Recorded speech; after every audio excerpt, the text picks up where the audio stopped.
రామచిలకలతో చెప్పి రాయించామే పత్రిక, రాజహంసలతో పంపి ఆహ్వానించాంగా.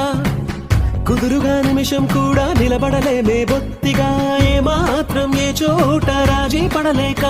చుట్టాలందరికీ ఆనందంతో కళ్ళు చెమర్చేలా, గిట్టని వాళ్ళైనా ఆశ్చర్యంతో కన్నులు విచ్చేలా. కలల్లోనైనా కన్నామా, కథలైనా విన్నామా, ఈ వైభోగం అపురూపం అనుకుంటానమ్మా.